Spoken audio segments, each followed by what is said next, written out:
to be able to share that type of information together helps advance what we're doing. It's a light year forward here for us.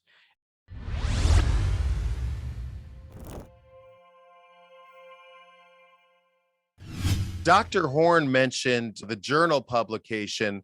From a NIST standpoint, what are the aspirations, the hopes, or the goals that come out of a publication like this?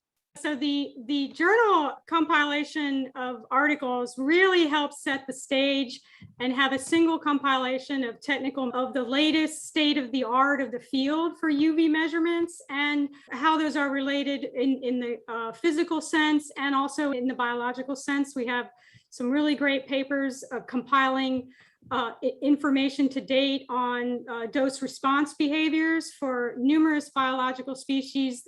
It's actually one of the largest compilations in the literature currently, and it's up to date by Professor Bolton and his team. And then we have a number of also papers related to looking at material science and how interactions of UV radiation with materials and how those measurements are needed to understand how UV devices in the industrial capacity need to be understood and measured. And that's really going to help fuel the research and development capabilities and looking at the next steps to getting more information that will feed into standards development documents. Relevant and extremely critical towards the adoption of UVC to be an effective disinfection modality. Dr. Horn, from the private sector standpoint, same question. What are your hopes and aspirations that this journal publication can do to further the industry? Well, certainly from the private sector standpoint, just sheer assembly of all of this information in one place is a great resource. For instance, again, Diane mentioned Professor Bolton's article, which is an absolutely crucial piece that anybody in the world can reference for absolutely no cost at all, because it's publicly available. It's open access. You can get to it in like 2 clicks once you get on the journal website. Dr. Bolton's article is arguably the best explanation and compilation of data that I've ever seen in this kind of realm of looking at different dose responses of microorganisms to UVC radiation. And it covers both the fundamental science side, like how do we measure it? What does it mean? What is some of the math behind it that matters? Explain what it is that's a log reduction, and et cetera. And summary information about the method used to make the measurement and what wavelength was used to make the measurement. I mean, all of it's there.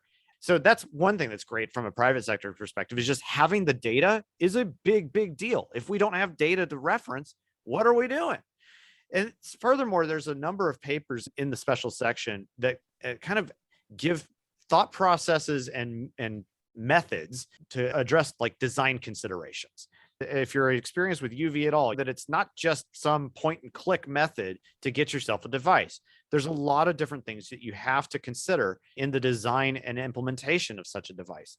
So the folks who have taken their time and efforts from companies and from academia to outline the varying types of design considerations that they went through in order to develop a prototype device, in order to develop a new type of method for measurement, or to even fundamentally research the response of, say, SARS-CoV-2 to UVC irradiation, that's a big deal.